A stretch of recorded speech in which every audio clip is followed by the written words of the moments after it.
For 3 years, Thorn Maddox had built a fortress of silence against a world that had already taken everything from him. The only sounds on his isolated ranch were the wind and the work of his own hands.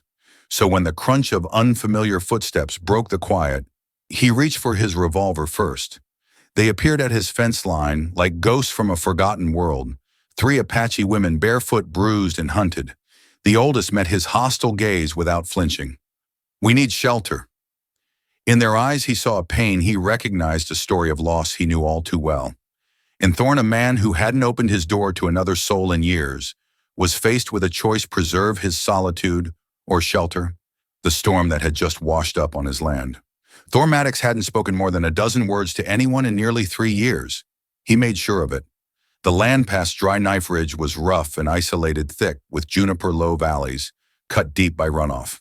No good trails leading in or out unless you knew where to put your horse's hooves. That's why he'd settled there. That and the silence. He was 46 now, built tall and rangy, arms thick from work, his face weather-beaten and quiet. A faint scar cut across his left cheekbone, a leftover from a cavalry skirmish long ago. Most folks down in Copper Run had long since stopped asking what he was doing way out there alone. They'd heard enough about his wife and the child she carried, both taken by the measles the winter of '74. What hadn't burned in the fever burned later in the fire. Since then, he'd worked the land, raised no cattle, but traded fence work and repairs for dried food and ammunition. Didn't drink, didn't gamble, didn't open his door for anyone. So when the sound came low, uneven footsteps crunching over the hard-packed trail leading from the edge of the ridge, his body reacted before his thoughts caught up. He laid down the piece of pine he'd been carving, stood up slowly from the porch chair, and rested a hand near the old revolver hanging on his hip.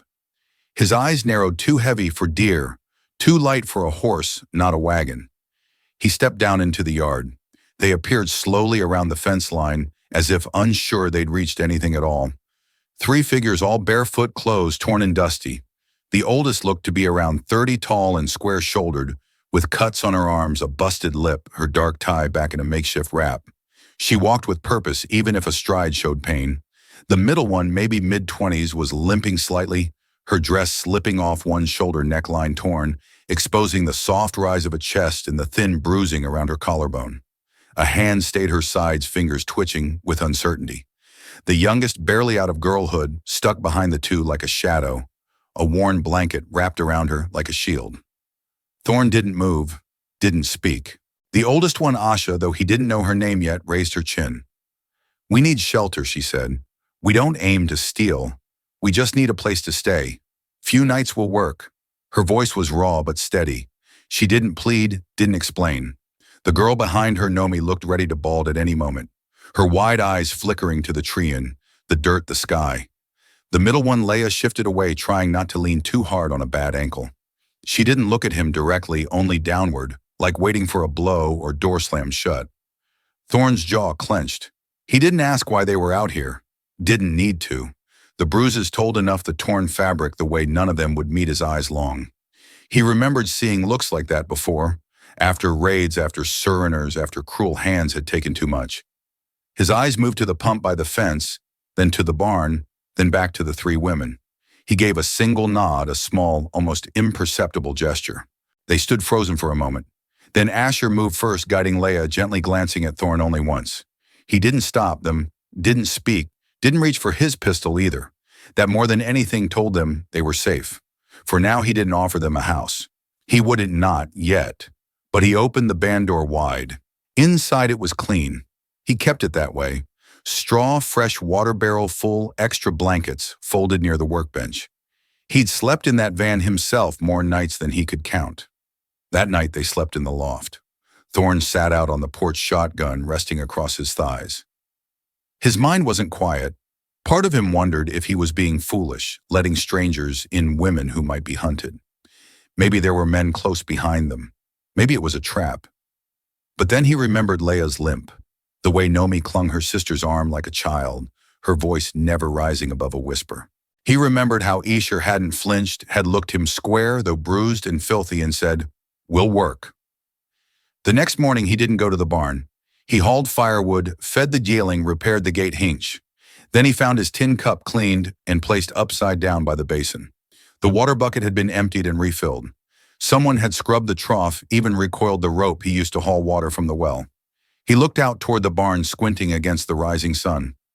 Leah stood just outside, scooping hay into the mule's pen. Her movements were careful, slow, from a limp but steady.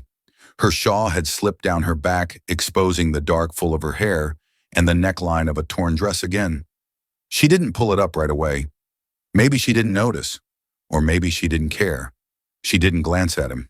Not yet, but she must have known he was watching. Inside, Asha was stacking kindling by the stove. Nomi sat near the fence line, half-hidden legs drawn up beneath her dress. She looked toward Thorn briefly, then quickly down again. That day he left food on the porch, smoked meat, a can of beans. Coffee grounds said nothing. Just went back to working the south fence. When he came back, the food was gone. The plate cleaned, left exactly where he'd set it. The women stayed another night, then another. No demands, no questions, no raised voices. Thorn didn't ask what had happened, but he knew. Not details, not names, but enough. Enough to keep the ban open. Enough to lay out 3 more blankets in the loft. Enough to sit outside each night with his shotgun resting easy eyes on the dark line where the hills met the sky. He didn't want company heading for years, but he wasn't a man to shut the door on someone already torn down, and they weren't asking for much. Not yet. It had been 4 days. Thorn Maddox didn't count them on purpose. He just knew. He kept track the way he always had. By chores, completed by how many nights the band lantern had flickered through the slats, by the number of clean tin plates he found waiting for him each morning on the porch rail. The 3 women hadn't left. They hadn't asked to come inside the house either. That mattered to him. He wasn't sure why, but it did. That morning, as the sun crept low over the ravine, he stepped out into the yard with a bucket of oats and found Leah already there. She wasn't moving fast. Her ankle was still swollen, but she stood barefoot in the hard soil, sleeves rolled to her elbows, feeding the mule with her hands. The animal took to her, didn't buck, didn't flinch. Thorn watched from the steps a moment longer than he meant to. Her dress hung looser than before, worn at the seams, torn again above her chest. The collar had fallen lower overnight, exposing more of her shoulders and chest than was proper, and she hadn't fixed it yet. Not out of carelessness, out of exhaustion maybe, or because she'd stopped worrying about it. He cleared his throat softly. Leah turned, saw him, and hesitated, but she didn't pull the fabric up. She looked him in the eye. Not long, but long enough that she turned back to the mule. "You don't have to feed it," Thorn said, voice rough from disuse. She didn't look back. "It likes me." He didn't argue. He set the bucket down, rubbed the scar on his jaw with the side of his thumb. The air smelled like dry hay and ash. After a moment, he asked what he hadn't yet. "You 3 running from someone." Leah's body stiffened. The moment stretched. Ash's voice came from behind. "We are not runaways." Thorn turned. She stood near the well now, arms crossed, shapied. Her lip had begun to heal, but the cut still pulled at her words. "We were taken," she said flatly, from a camp near the Verda. "Men named Reich and 4 others claimed they came with food and trade. Tied up, the men took what they wanted. We got away 2 nights later." Thorn didn't ask what took what they wanted meant. He didn't need to. Bastards were drunk when we slipped out. Asha continued. "Took a mule, crossed the creek near Silver Rock. Lost the mule, kept going." She jerked her chin toward the ridge. "Heard from a woman in Bernairtown. There was a man up here who don't ask questions." "I don't," Thorn said. Silence settled again. Asha added, "We don't mean to cause you trouble. We just need a place until it's safe to move on." He didn't reply. He just looked at them. Asha standing like she was holding up the world. Leah, who hadn't turned back yet, and Nomi sitting small by the band wing, barely speaking. They brought nothing with them. No bags, no bedding, no shoes. Nothing a person would bring if they had the choice. "You got people left?" he asked. "No," Asher said. "Not anymore." He nodded slowly once. That afternoon he let them inside. Only the front room, kitchen, table, stove, nothing more. He didn't sit, just left a folded quilt and a few clean clothes on the table.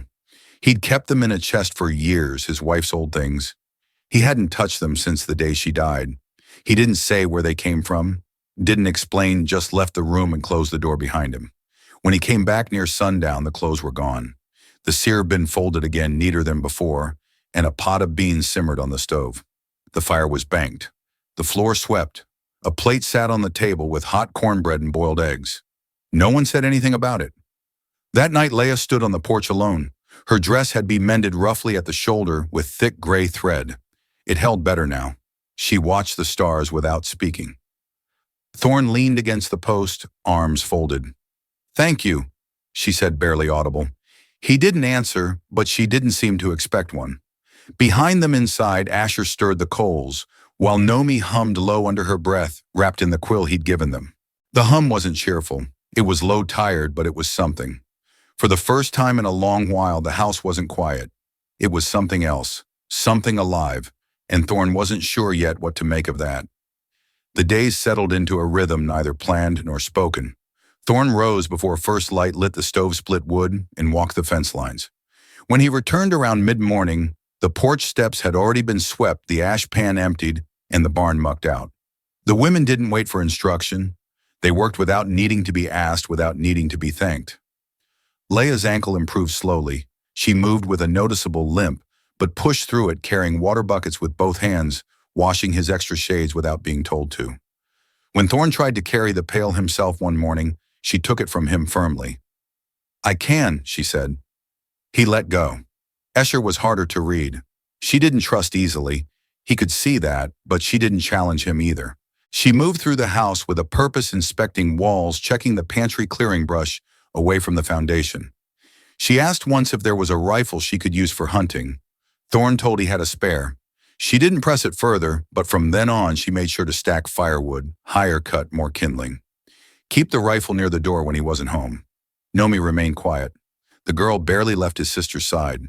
She clung to routine like a tether, sweeping the band twice a day, brushing the mule with slow, deliberate strokes, sorting dry beans into neat little piles on the porch table. She had a habit of humming when she worked, always the same rhythm. Low, comforting. It filled the air with a strange kind of calm. She still flinched at loud noises. She still wouldn't speak when men rode by on the far ridge. It was the third morning when Thorn found himself standing by the wood pile, watching them move through the yard. Not for any reason. He was just there. They didn't belong to him, and he didn't belong to them. But something had shifted. That evening, as the sun dipped behind the ridge, Asher came inside carrying 2 rabbits she trapped. Her tunic sleeves were rolled up, revealing her strong fams, her skirt muddy to the knees. Thorn sat at the table sewing a tay in the stall back. "Boil them," Asher asked, motioning toward the rabbits. He nodded. "Use the garlic in the jar above the hearth. Little salt, you know how to cook." "My wife used to," Asher paused. "Hi, soften a little. You never remarried." He didn't answer that.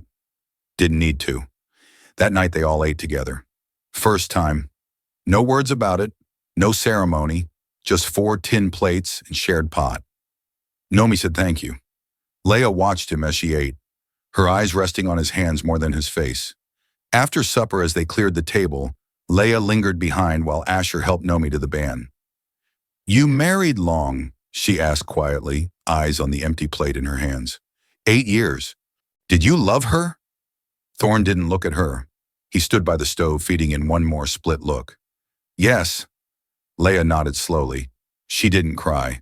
But her next question came after a long silence. "She die here in the house?" "No, in town." His voice was flat, controlled. "Measles took her and the baby." Leah's hand twitched at the plate. "I'm sorry." He didn't reply. She set the plate down gently. As she turned to go, he spoke again. "Lo, you ain't safe yet." She stopped. "Reich and his men." He continued. "You think they still looking?" "I know they are." He turned. "Look at her straight. Then we'll deal with it when it comes." It wasn't a promise, but it wasn't nothing either. Later that night, when the house had gone still and the oil lamp was turned low, Thorn sat at the edge of the porch again. He didn't sleep much these days. Never had. The sound of crickets buzzed out in the brush, and an owl called once from the canyon mouth. The band door creaked slightly. He looked up. Leah stepped out, wrapped in the same patch shawl she had worn the first night. Her hair hung loose. She didn't speak. She walked to the steps, stood beside him, then slowly sat down, leaving space between them, but not much. After a while, she whispered, "Why'd you let us stay?" He thought about that. Because of the bruises, because of the silence, because he'd seen too many people turned away for too little. He shook his head once. Didn't seem right to send you off. She nodded. Quiet for a while, then some folks would have. I ain't some folks. She smiled faintly, and that was it. No more words, no touching, just two people sitting in the dark. Not running, not asking, just staying. By the seventh day, things began to settle like they were meant to be that way. The ranch was quiet but not empty anymore. Thorne heard movement in the morning before he even got out of bed. Asher, walking across the porch bullets, lay his soft footsteps on the kitchen floor. The scrape of firewood being stacked, and Nomi's hum always that low, an even tune, just enough to let the world know she was still breathing. The barn had become their space by silent agreement. The women slept in the loft still, though Thorne had left the bedroom across the hall empty and clean. They never asked to come in. He never told them not to. That morning, as he shaved over the wash basin, Thorne caught his own reflection and paused. The scour on his cheek looked deeper than it used to. The gray in his beard had spread. It didn't look like someone a woman would trust, let alone three of them. And yet they stayed. He walked outside and found Leah crouched by the vegetable patch, her long hair braided down her back, sleeves rolled again to the elbow. Her dress was stitched tight at the bust now, no longer hammering from her like it had that first night. Still low at the neckline but secure. Her chest rose and fell steadily as she worked, dot on her forearms, a line of sweat down her temple. She glanced up when she heard his boots on the gravel. You ever had beans grow this slow before? She asked. They are late 'cause the frost came too early this year, he said. Won't see much until October. She wiped her brow with the back of her wrist. Feels good to do something real. Thorne nodded. Hard work keeps the noise down. Leah stood and met his gaze fully. She didn't look away this time. There's a lot of noise in me, she said. He didn't answer. Didn't have to. That afternoon, a rider came. Not close, but close enough. Thorne saw the dust cloud from the north rim trail. One rider moving slow. Not a lawman, not a trader, no wagon. The horse was dark. The man sat easy, scanning the ground. Thorne stepped into the house, took his rifle down from the wall, loaded it calmly. He didn't panic, just watched from the backside of the house as the rider crested the far ridge and stopped. Waited a long while, then turned and rode back the way he came. At supper, he told them. Ashes stiffened. You see his face? No, he didn't come close enough. Could be one of Reddick's.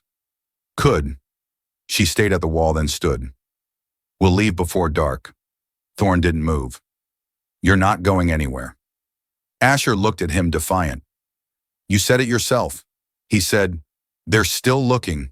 Running now won't help. You got food. You got walls.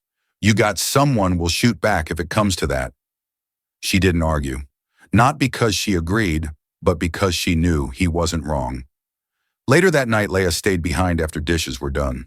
Nomi had gone to bed early and Ashes stood out by the fence, silent under the stars. Leah came to the doorway, where Thorne sat oiling his rifle. Why are you helping us? She asked again. Quiet. He looked up. She was barefoot, standing in the doorway, in that same patched dress, her arms folded under her chest. You don't know us.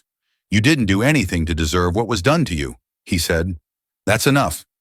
She nodded, then walked over and sat beside him, not close but closer than before. I wasn't touched, she said after a moment. Not like Asha was or what they tried with Nomi. They tried with me too. But I ran and I kept running. I didn't stop. Thorne didn't look at her. He set the rifle down. Don't matter whether they got close or not, he said. You carry it just the same. She looked at his hands, rough and scarred, then gently placed hers over his. I know you carry things too. They didn't speak for a while after that. Then Leah leaned her head on his shoulder, just once. Just long enough for the world to quiet, and Thorne didn't pull away. A week passed after the rider was spotted. No one else came down that trail, but the tension stayed. Asha took to walking the perimeter twice a day, always with Thorne's old Winchester strapped to her back. She said little, but her eyes missed nothing. The bruises on her arms had faded, but the guarded way she stood hadn't. Thorne didn't stop her. He'd seen women break from silence before, and Asher wasn't breaking. She was sharpening. Nomi had begun to speak in full sentences again, especially around the animals. She helped brush down the mule every morning, fed the chickens without being told, and sat near Thorn's workbench in the barn in the evenings, watching him all tools or hammer and new hinges. She didn't ask questions, but she stayed close. Thorn had noticed something too, something he hadn't expected. He no longer listened for silence. He listened for their movements. A creak of the porch lay, his voice humming softly over the bean pot. Nomi dragging a chair across the floor too loudly. It should have annoyed him years ago. It might have. Now he found himself waiting for it. That morning, while stacking lumber near the barn, Leah came out with 2 cups of coffee. She handed one to him. He took it with a nod. "I fixed the hem on that flannel shirt you left by the wash basin," she said. "Seemed a waste to throw it out." "It was," he said. She smiled a little, eyes squinting in the sun, then turned and leaned against the fence beside him. "You always been alone since her?" she asked. "Mostly no brothers, folks dead long before." She nodded, taking a slow sip. "You ever think about leaving here?" she asked. "No, why not?" Thorn glanced at her. "I built it with her. Every board, every gate, every inch of fence. Don't know how to leave that behind." Leah's hand rested on the top rail. Her fingers brushed his by accident. She didn't pull away. Neither did he. "We never had a place," she said quietly.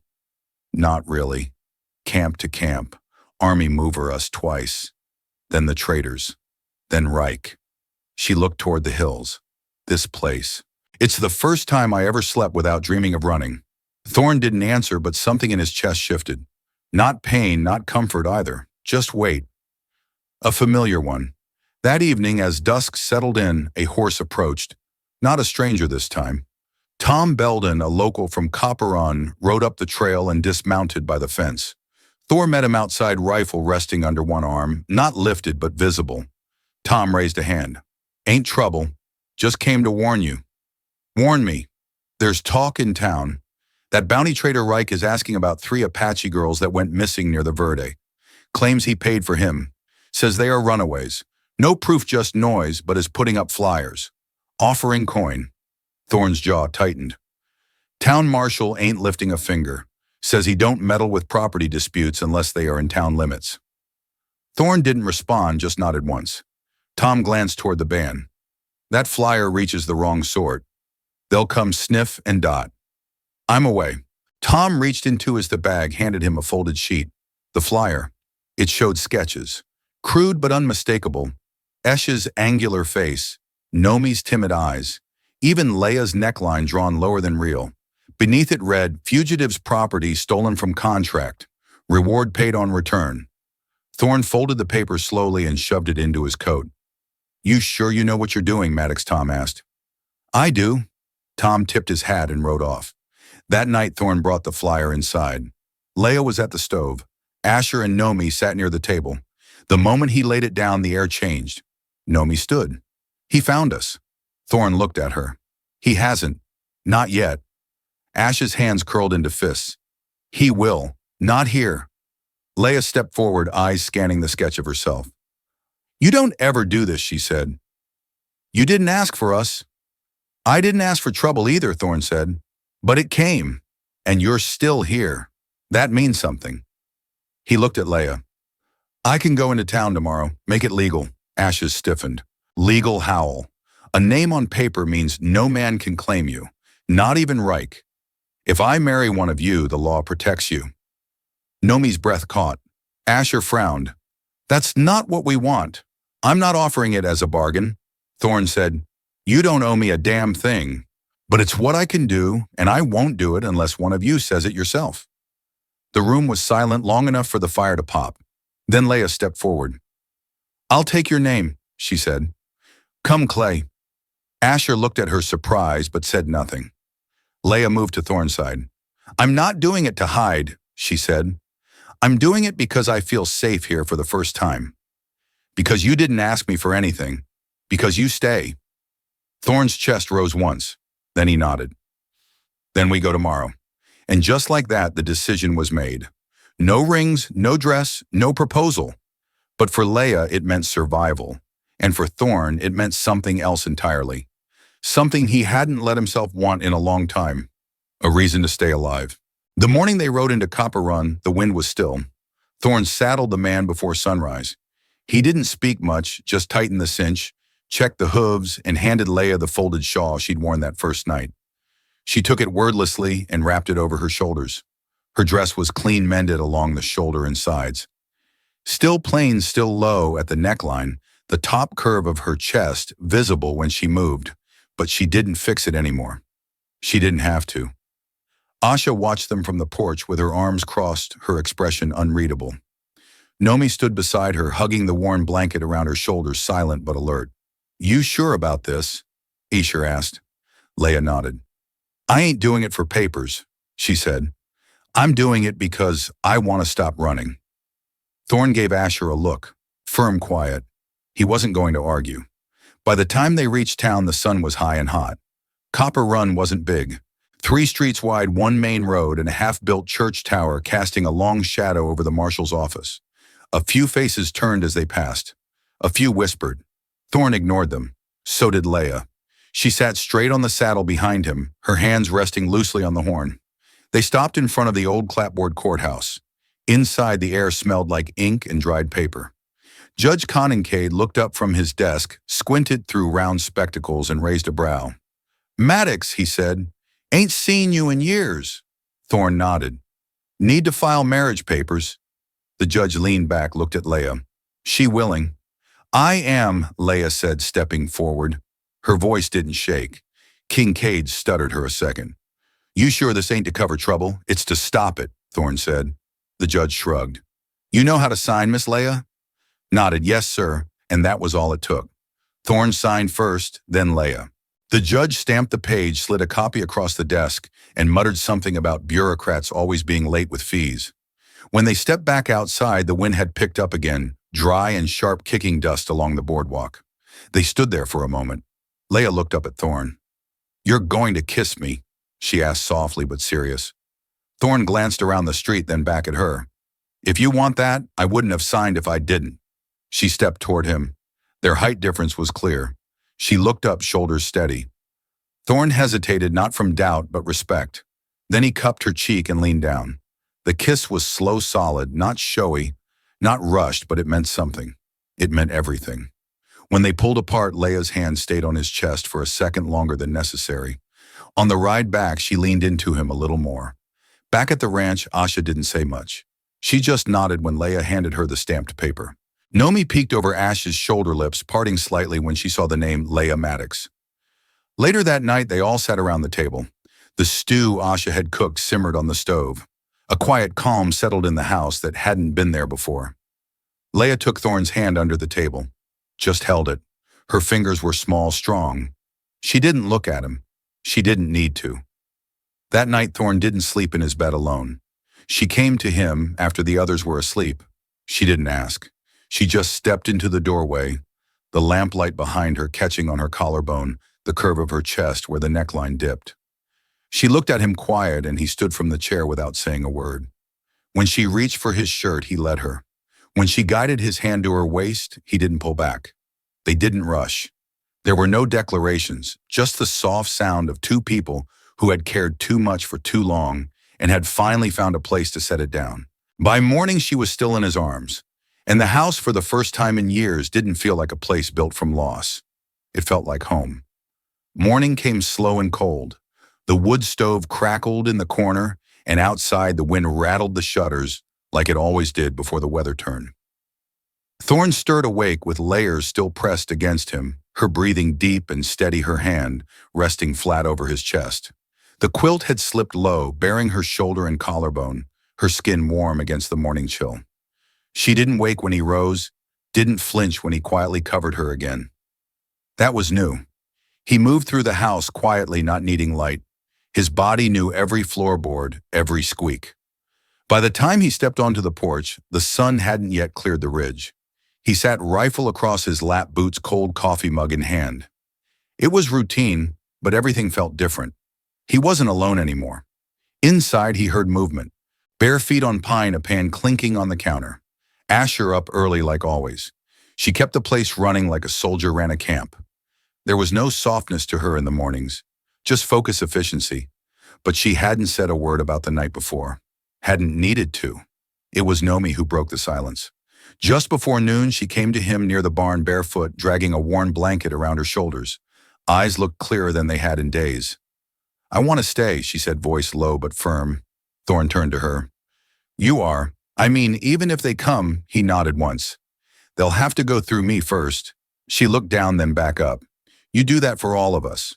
"For family," he said. She smiled. "Just a little." By late afternoon, Leia joined him out near the fence. She wore one of his old flannel shirts over her dress, now sleeves rolled high, a thin belt tied at her waist.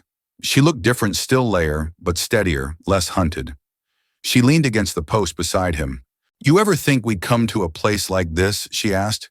"I didn't think much about anything before you three showed up." "You regret it?" Thorn looked at her, shook his head. "No, a moment passed." She nudged his arm. "I was worried you'd be cold in the mornings." "I've been cold for 10 years. She smiled. "Not anymore." Later that night, the quiet was broken by hooves. 4 riders. They came slow down the main trail. No torches, no bennies, just the sound of iron and saddle leather cutting through the dark. Thorn stepped out onto the porch with a rifle already loaded. Asher stood behind him holding the second rifle. Leia was inside with Nomi. Shutters closed, lamps out. The riders stopped just beyond the fence. One of them stepped down. Broad shoulders, clean coat, well-groomed beard. "Reich," he called out calmly. "Evening. We are just looking for what's ours." Thorn said nothing. Reich continued. 3 scores. One of them tall and loud. One with a limp, one a little too young. Belonged to me. Took off about a month back. There's a bounty on all 3.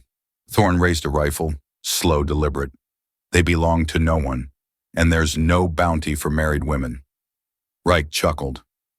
"You married one." "She took my name," Thorn said. "So if you're looking to claim anything on this land, you'll be meeting Iron first." Silence stretched. Then another rider shifted in his settle. "You're going to start a war over women." "Maddox." "I already did. A long time ago," he said. "But this time I'll finish it faster." Behind him, Ashes stepped forward, not afraid, not shaking. "You've got 2 minutes to turn around," she said, voice flat. "And I suggest you use both." Reich looked at her. "You always had a mouth. And I'll still have one when you're gone." Thorn stepped forward. "You want to push this? You won't make it off this land? I won't ask again." The wind picked up. Reich looked around, saw the fence line, the dark windows, the steady hands. He wasn't ready to die for it. He spit into the dirt, then turned his horse. "Not worth the lead," he muttered. "Let him rot out here." The 4 riders turned and rode off, slow and bitter, but they didn't look back. Thorn stood still until the sound of hoof vanished over the ridge. Then he lowered the rifle. Behind him, the door opened. Leia stepped out, eyes wide. "They are gone?" she asked. He nodded. She stepped forward, wrapped her arms around his waist, pressed her face into his chest. "Why'd you do it?" she whispered. He rested his hand on her back. "Because you're mine now." And this time she didn't correct him. Because she was. The days that followed passed quieter than anyone expected. Reich didn't return. No more riders, no more threats. It left a tension in the air, something like waiting for a storm that never came. But Thorn kept watch just the same. He checked the traps more often, rode the ridge twice a day, made sure the rifles were cleaned and loaded. Inside the house, something else shifted.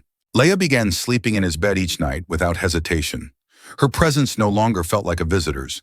She folded her clothes beside his, stirred the stew pot when he was late returning, leaned her head on his shoulder during long silences. They didn't speak much of the marriage. There was nothing to say. It wasn't romantic in the way most would expect, but it was real. It was calm and it was chosen. She had started planting again. Winter vegetables, this time low to the ground. Asha helped her clear the last row that morning while Thorn repaired a sagging section of fence. He watched them work together, quiet and steady.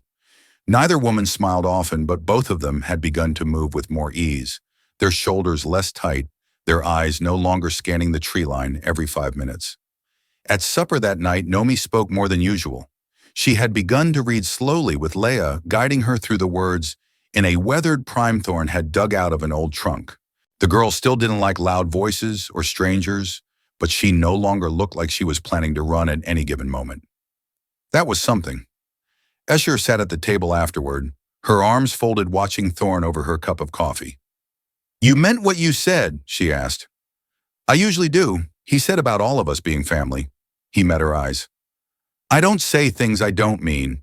She nodded slow. I ain't want to be owned. You never were, Thorn said, and no one here expects you to be anything but yourself. She looked away, jaw tight, but her voice softened just a little. I just don't want anyone mistaking kindness for permission. They won't. That night, Leia stood beside the window, brushing her hair slowly.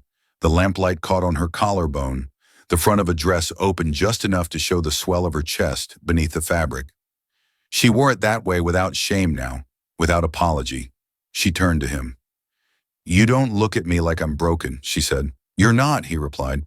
I thought I was. You're not, he repeated. She came to him barefoot across the creaking floor and sat beside him on the edge of the bed. I didn't want to need anyone, she whispered. Ning ain't weakness, Thorn said. Staying is harder than running.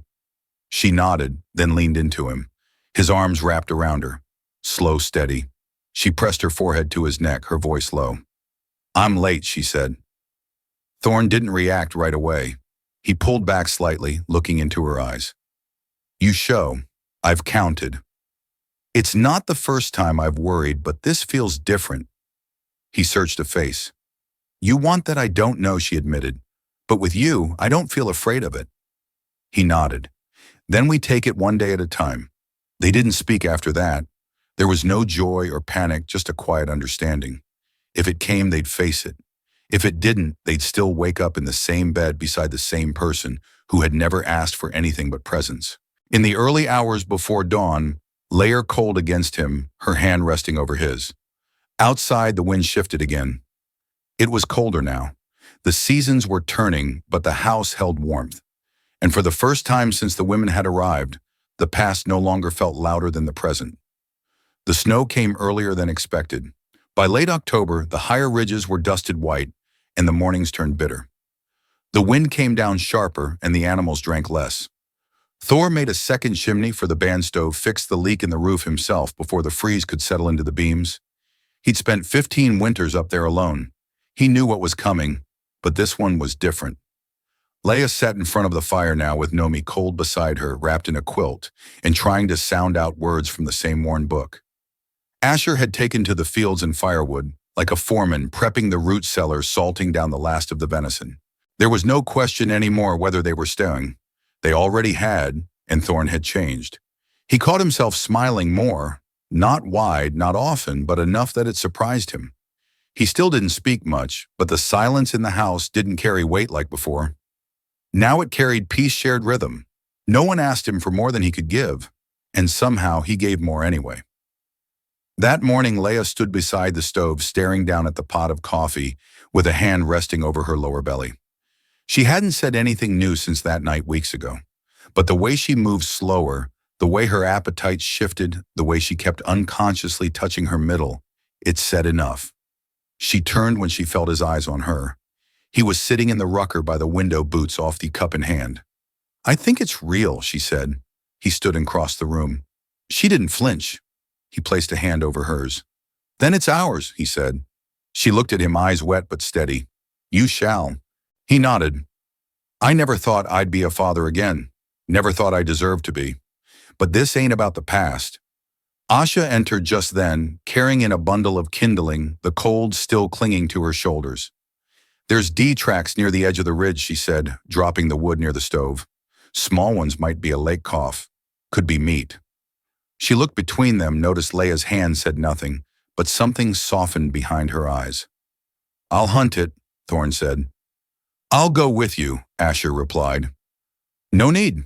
I know, but I want to. He nodded. They left at midday. The snow was light, barely covering the ground, just enough to quiet the world underfoot. They didn't talk much as they rode toward the ridge. When they dismounted near a line of junipers, Asher finally spoke. You're not what I expected. I never was, Thorn said. She looked at him. You think I'm angry all the time. I think you're carrying a weight no one helped you with. She considered that you helped us, but we never really asked why. You didn't need to, he said. Some things are just right when they happen. They tracked the deer in silence, took down a young buck before dusk. As I gutted by the stream, Asha paused. Leia told me. He stopped cutting, looked at her. She said she thinks she's carrying. He nodded once. She is. You ready for that? No, he said honestly. But I will be. That night they returned with the meat. Nomi ran to meet them in the yard barefoot in the snow until Asha barked at her to go back inside. Leia stood on the porch, both hands clasped together, waiting. Winthorn climbed the steps. She took one look at him and nodded. I'm sure now, she said quietly. I missed again. And I know. He wrapped his arms around her without a word. That night they sat around the fire, all four of them, plates full, stomachs warm. The storm outside was building, the snow thickening by the hour, but no one seemed to mind. Ash leaned back in the ruck, her eyes half shut. I don't need papers, she said. Don't need promises, but if you ever want to make this permanent, I'd stay. Thorne looked at her. Nomi giggled softly from under her blanket. You've already stayed, he said. That's what counts.